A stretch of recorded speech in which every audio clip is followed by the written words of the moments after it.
Hello there, welcome back to my brass practice channel. This little video is just going to be me discussing a few things relating to embouchure, aperture control and tongue position.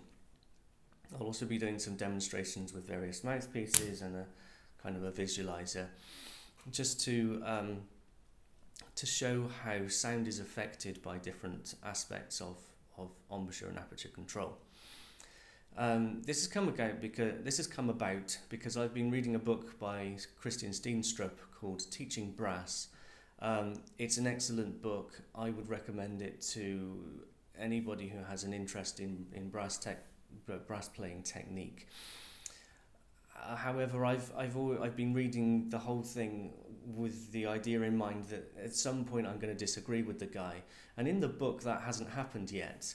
I've been very impressed with how he accurately describes anatomy, the muscles involved in the breathing process, dispelling ridiculous ideas like pushing outwards whilst you play as a means of controlling the speed of air by in some way trying to prevent the diaphragm from doing its job properly, and all this sort of stuff.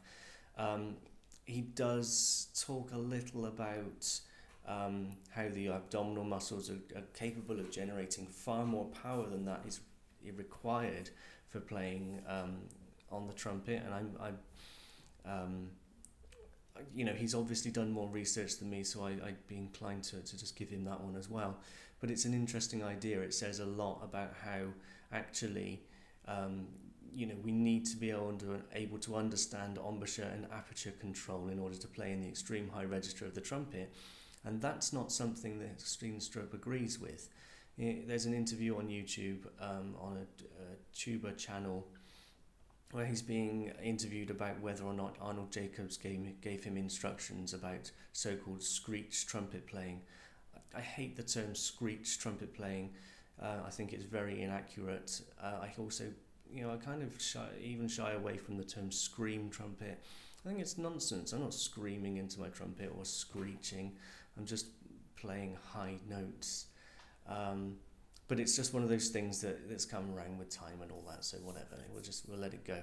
But anyway, his answer to the question was, you'd obviously just have to stiffen the lips and increase the air pressure.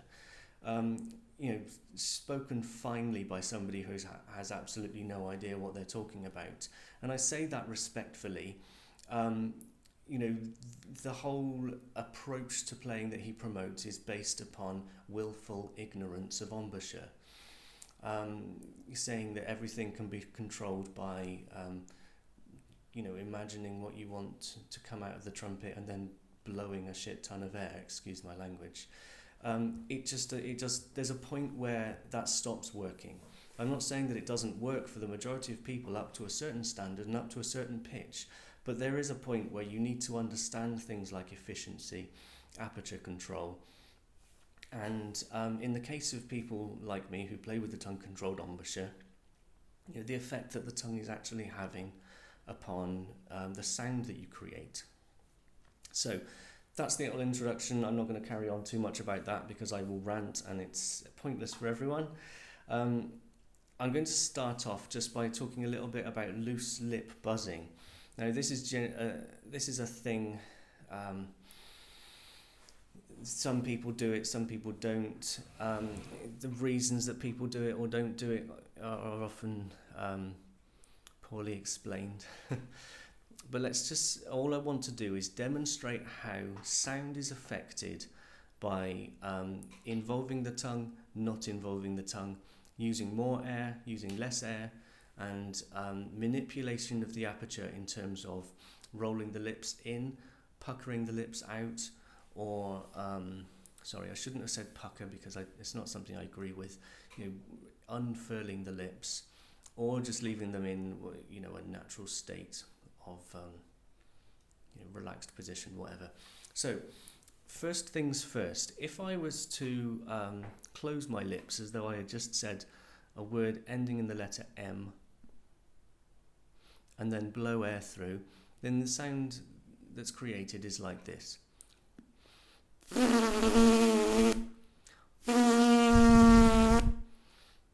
can also notice that there are things involved such as, naturally I'm flattening out my chin. This is something that a lot of teachers recommend. Phil Farkas wrote about noticing that other horn players in his section played with a flat chin. Basically, when I do that, it's tightening the corners and the bottom lip. It gives something firm for you to plonk your mouthpiece on. Generally, I disagree with that as a practice, but this is one of those things where it demonstrates straight away that the ideas you have about how technique works instantly influence the way that your lips, your mouth and body respond as you play. So again, if I was to just pump air through relaxed, sealed lips,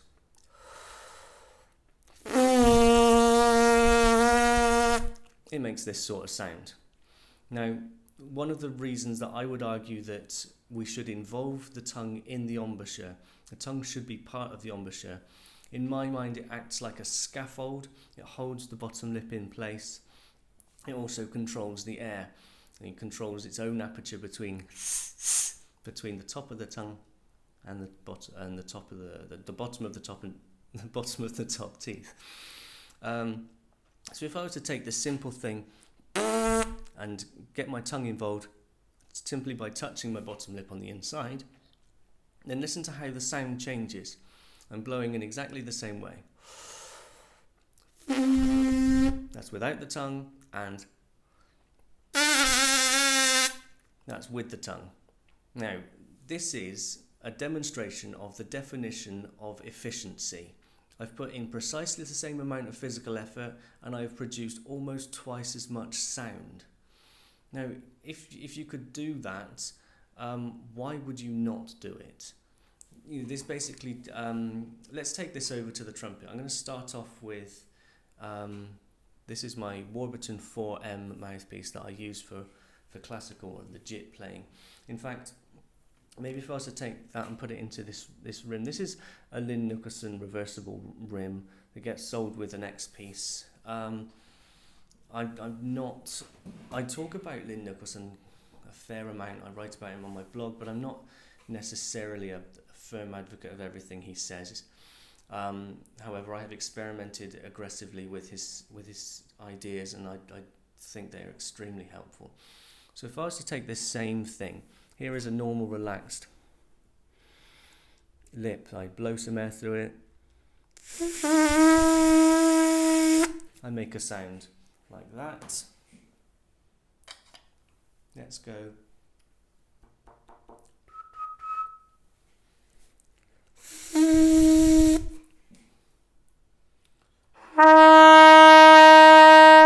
Now that might be a little bit loud for this microphone. Let's take it back.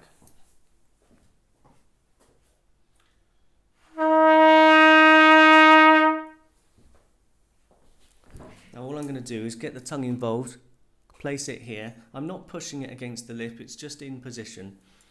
And the sound changes to this.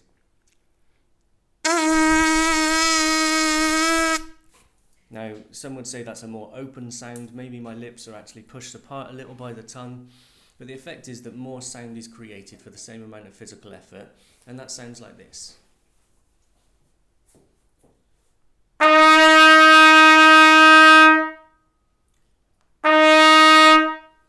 So, without the tongue, with the tongue.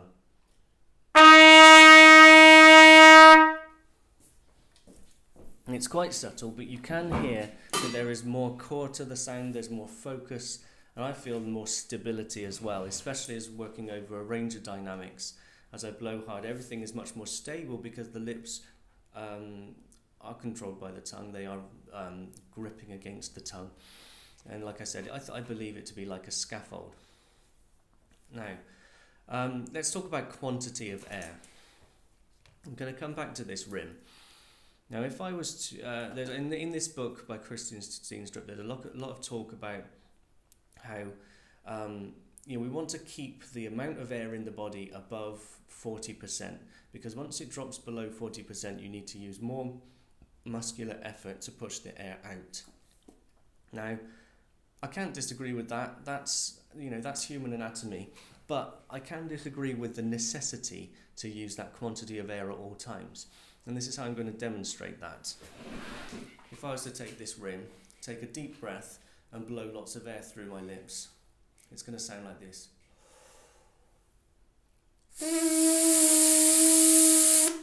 Now, I'm going to get close to the mic and it's probably going to sound awful, but I want you to hear how much air is passing through that has absolutely no positive effect on the sound that's being created.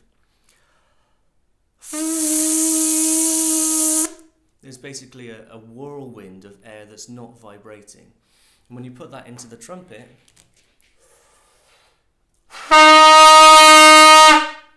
you just get this horrible, uncontrolled sound.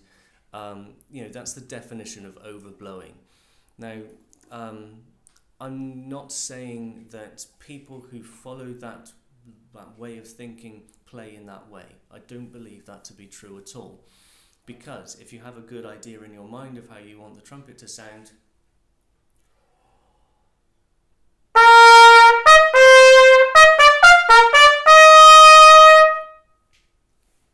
you can play very nicely by taking in deep breaths and, you know, blowing plenty of air through the lips.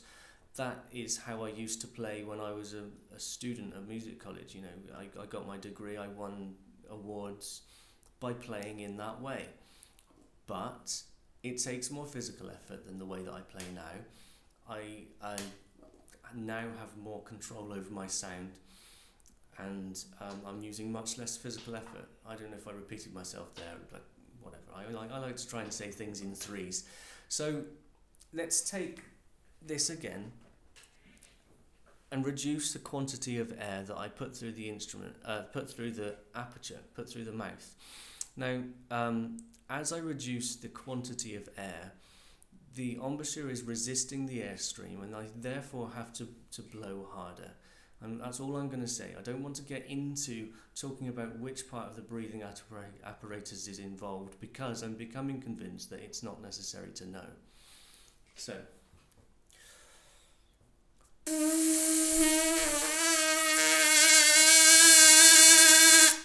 you hear how, as I get down to a minimal amount of air, the sound is increasing. I'm actually making a crescendo by using less and less air. Now, if I put that into the trumpet,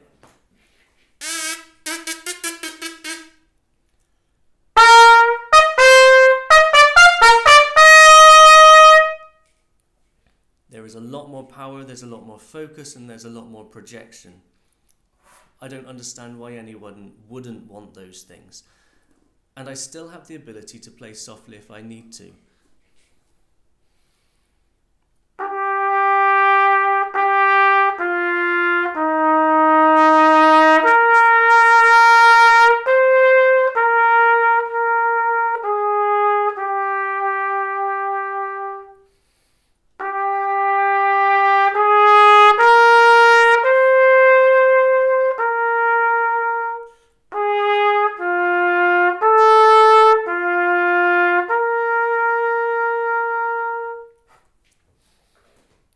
That's literally as soft as I'd ever need to play in a large concert hall.